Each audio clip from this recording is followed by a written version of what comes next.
I don't even know where to begin. Maybe the beginning isn't the worst place to start. My name is Matt, I'm 35 years old, and up until 3 months ago, I thought I had a great marriage. Rachel and I had been together for nearly 10 years, married for 7. She wasn't just my wife, she was my best friend, my world, the person I imagined growing old with. We met in our late 20s through mutual friends. Rachel had this magnetic energy. When she walked into a room, people noticed. She wasn't just stunning, she was captivating. She had a way of making you feel like you were the most important person in the world. I fell for her, hard. For years, I thought she felt the same. I believed we were a team, that we had built something unshakable. Sure, we had our ups and downs, but I never doubted our love. I never thought she would betray me. But life has a cruel way of showing you the truth when you least expect it. It started with small things. Rachel became distant, distracted. She was always on her phone, smiling at messages she'd never share. If I walked into the room, she'd lock the screen instantly. Then came the late nights at work, the unexplained business trips. At first, I ignored it. I wanted to believe in her. I told myself I was being paranoid. But the gnawing feeling in my gut wouldn't go away. It whispered in the dead of night, filling my head with thoughts I didn't want to face. Then came the moment I couldn't ignore. One night, Rachel left her phone charging in the living room while she went upstairs to shower. I told myself I wouldn't look. I had always trusted her. But something inside me snapped. I picked up the phone. Her messages were locked. But her email, wide open. And there it was. A hotel booking, 3 cities away. A weekend she had told me she was spending with her sister. The email had been forwarded to someone named Eric. And the message she attached. Can't wait to see you again, babe. Counting down the days. Hugs and kisses. I felt my stomach drop. My hand started shaking so badly, I almost dropped the phone. My wife was having an affair. That night, I lay beside her in bed, staring at the ceiling. Dying inside. I wasn't ready for my world to fall apart. But deep down I knew it already had. The next morning, I called in sick to work. I couldn't function. I spent the entire day pacing the house, my brain spinning in a million directions. I needed proof. Something irrefutable. So, I did something I never imagined I'd do. I hired a private investigator. A week later, he handed me everything. Photos, text logs, timestamps. Rachel had been seeing Eric for over a year. While I planned our anniversary trip, she was with him. While I held her hand at her grandfather's funeral, she was sneaking messages to him. While I lay beside her at night, believing she loved me, she was dreaming of another man. But the worst part, Eric was married too. His wife, Sophie, had 2 young sons. Rachel wasn't just cheating on me. She was destroying an entire family. Then came the moment I never expected. Sophie showed up at my door. Tear-streaked, shaking, holding a manila envelope. She looked like a ghost, pale, hollow, eyes swollen from crying. "I'm Sophie," she said, voice raw. "Eric's wife. We need to talk." I let her in, barely breathing. She placed the envelope on my kitchen table and whispered, "You deserve to know everything." I stared at the envelope. I didn't want to open it. But I had to. Inside were dozens of photos. Rachel and Eric, kissing in a car. Holding hands in a restaurant. Walking out of a hotel room together. One of the pictures made me sick. Rachel was wearing a dress I had bought for her. The same one she wore on her so-called work trip. Sophie sat across from me, voice trembling as she told me how she found out. How Eric's phone accidentally connected to their Bluetooth speaker at home, revealing their messages in real time. Every "I miss you." Every "I love you." She confronted Eric.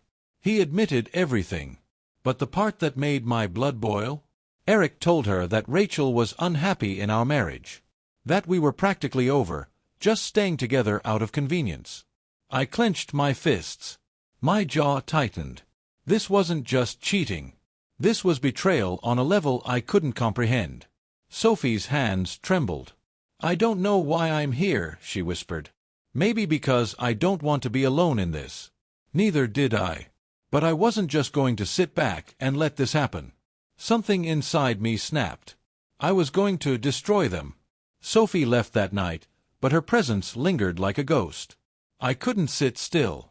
The rage, the humiliation, the sheer fury of it all, it boiled inside me, threatening to consume me whole. A year. She had lied to me, fucked another man, and made me look like a fool. I walked through our house, the home I had built with Rachel, our wedding photos still hanging on the walls. The life we had built together was a lie, and I was done pretending otherwise. I went through everything. Rachel's laptop, her emails, the drawers in her closet. What I found only fed the fire inside me. Hotel receipts, gift purchases, emails with Eric. She had been so careful, so meticulous, but she must have believed I would never check. By the time Rachel came home, I was waiting for her. She stepped inside, tossing her purse on the couch, her usual practiced smile on her lips. But the second she saw me, her face changed. She knew.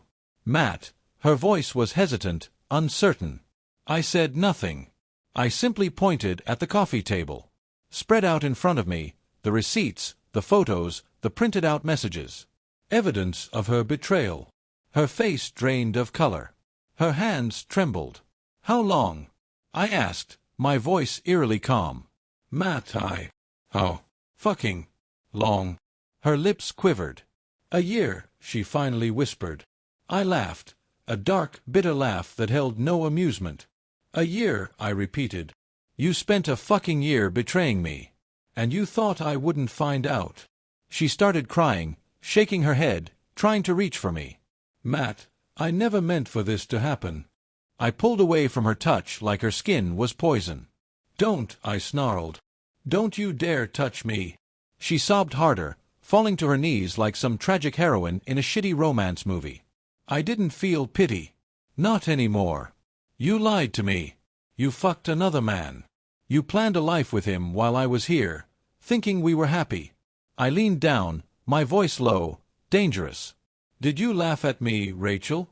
Did you and Eric laugh about how fucking stupid I was? She gasped, shaking her head violently. No. No, Matt, I swear, it wasn't like that. I saw red. The air felt electric, my hands clenched into fists so tight I thought my knuckles would split. I could break her right now. I could grab her by the throat and watch the realization dawn in her lying eyes, watch her gasp for air, feel her heartbeat hammer beneath my grip. But I didn't. Instead, I took one step back. This marriage is over, I said coldly. You have until tomorrow to get out of my house. She sobbed harder, but I didn't care. I turned away and left her there, crumpled on the floor, crying like the victim she would never be. That night, I didn't sleep. I sat in the dark, staring at the wall, waiting for morning. I wasn't done yet. Rachel and Eric weren't walking away from this unscathed. The next morning, I met with my lawyer. I told him everything. The affair. The receipts. The evidence of her betrayal. I want this done fast, I said. And I want her to get as little as possible. He nodded.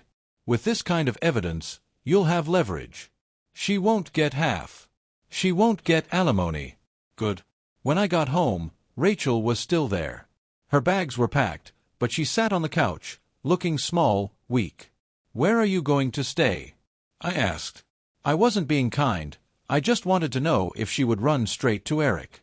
She wiped her eyes. I don't know yet. I laughed. Bullshit. You have somewhere to go. You have him. She flinched like I had slapped her. Then, the doorbell rang. I frowned. Rachel looked terrified. I walked to the door, yanked it open. Eric. His smug fucking face. My blood boiled instantly. He smirked, like this was some kind of joke. Matt, he said coolly. Look, I know this is a bad time, but I think we should. I punched him in the face. Hard. His head snapped back. He stumbled, falling against the railing. You think this is a fucking game? I roared.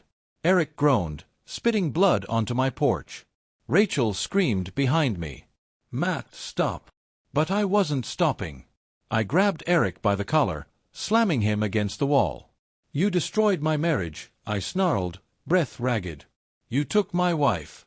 You think I'm just going to stand here and let you fucking waltz into my house like a goddamn gentleman?" He choked, trying to push me off. Rachel was crying. Sophie had just pulled up in her car. She ran to us, eyes wild with fury. "You son of a bitch!" she screamed at Eric. Eric groaned. "Baby, please, let's talk." Sophie slapped him across the face. Hard. Then she turned to me. "We're ending this." Divorce proceedings began immediately. Rachel begged, pleaded, cried, but I didn't budge. Eric tried to manipulate Sophie, but she was done. 2 weeks later, Rachel moved out. I watched her leave without a single word of goodbye. Sophie and I stayed in touch. Not romantically, we were both broken people trying to rebuild. But we understood each other in a way no one else could. One night, she texted me, "Sophie, are you okay?" Me, "I will be."